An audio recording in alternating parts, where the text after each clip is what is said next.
की बेलपत्र शिव पुराण की एक बड़ी सुंदर कथा आती है। कुर्म पुराण की यह कथा है। गीता प्रेस गोरखपुर की अगर कुर्म पुराण शिव महापुराण के साथ में अगर आप कुर्म पुराण की कथा को पढ़ते हो तो पृष्ठ संख्या 193 और अध्याय 31 में ये कथा बेलपत्र से जुड़ी हुई आपको मिलेगी।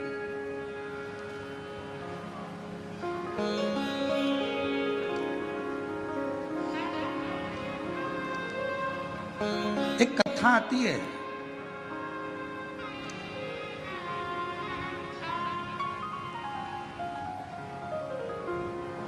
काशी प्रदेश में एक शंकुकर्ण नाम के एक महाराज रहते थे।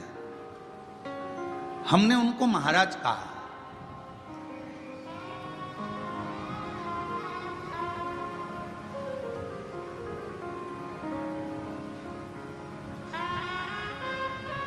जिनके हृदय में भगवान शिव विराजमान हो और जो शिव के चरणों का दास बनकर बैठा हो, शंकर के चरणों का आनंद पा रहा हो, वो महाराज ही हो सकता। एक महात्मा, एक महाराज,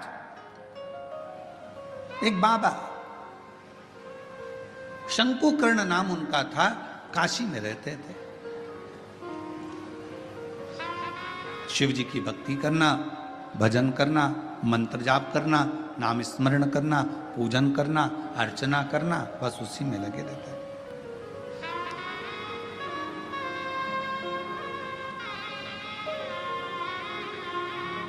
अब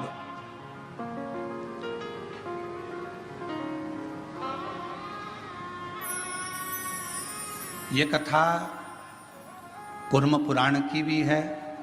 ये कथा स्कंद पुराण के काशी खंड की भी है और ये कथा शिव महापुराण की भी है और ये कथा लिंग पुराण की भी है। 4 पुराण में से लेकर इस कथा को बांटा जा रहा है। अगर कुर्म पुराण में पढ़ोगे तो गीता प्रेस गोरखपुर की 193 नंबर पेज पर इसको पढ़ सकते हो। स्कंद पुराण को पढ़ोगे तो काशी खंड में पढ़ सकते हो। लिंग पुराण को पढ़ेंगे तो भगवान शिव के लिंगों का वर्णन में इसको पढ़ सकते हो।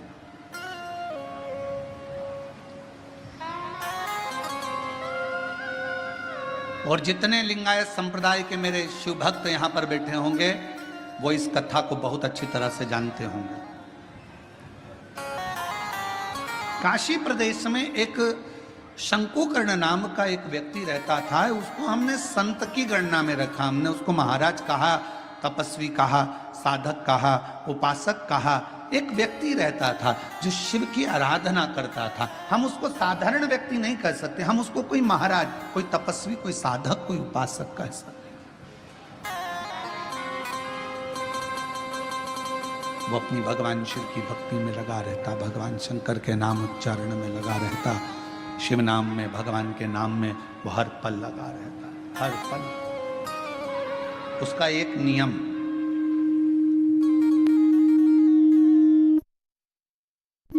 बड़ा प्रबल था।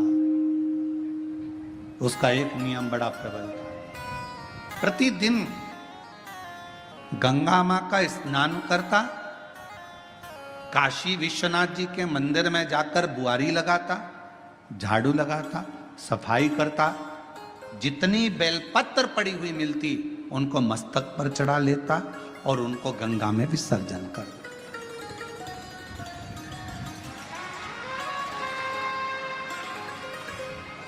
आप सभी को मालूम होगा सीहोर की विठले सेवा समिति द्वारा एक अभियान चलाया गया था, निर्माल्य विसर्जन रथ।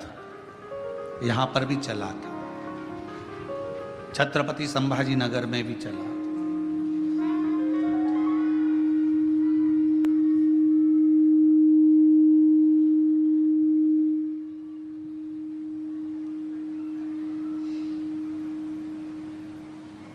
निर्माल्य विसर्जन रथ एक चलाया गया। सब क्षेत्रों में इसको प्रसारित किया गया कि सब लोग रथ चलाओ, निर्माल्य विसर्जन का रथ चलाओ, निर्माल्य विसर्जन का रथ चलाओ।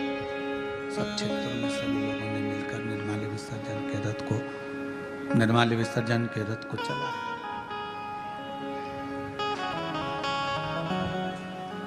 कई लोगों ने पूछा कि गुरुजी ये निर्माल्य विसर्जन का रथ चलाना कहां से उत्तमता है?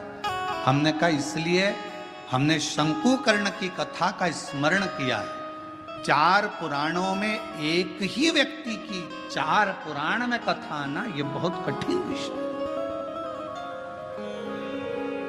स्कंद पुराण के काशी खंड में भी यह कथा आना, कुर्म पुराण में भी कथा आना, लिंग पुराण में भी कथा आना और शिव पुराण में एक व्यक्ति शंकुकर्ण की कथा 4 पुराण में आना और केवल एक ही काम करा है शंकुकर्ण ने। वो काम था विश्वनाथ जी के मंदिर में जितनी भी बेलपत्र चढ़ती थी, जितनी भी निर्माल्य चढ़ती थी, भगवान जितनी भी बेलपत्र चढ़ती थी, जितनी भी निर्माल्य चढ़ती थी, वो सारी बेलपत्र निर्माल्य को भरता, मस्तक से लगाकर प्रणाम कर कर उसे गंगा जी में विसर्जन कर देता। नियम था उसका।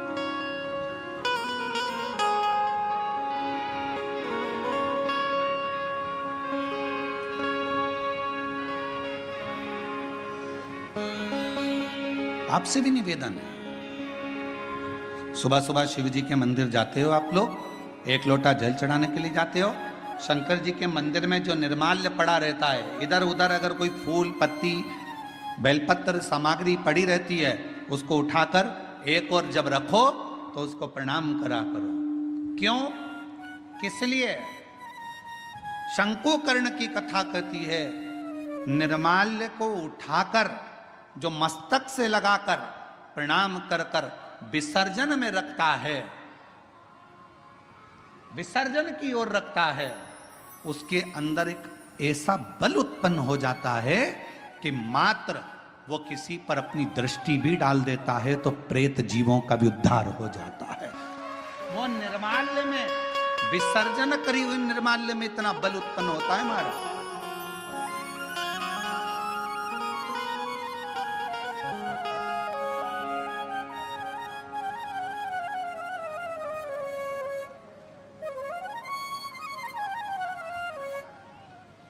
उठाया, सिर से लगाया, प्रणाम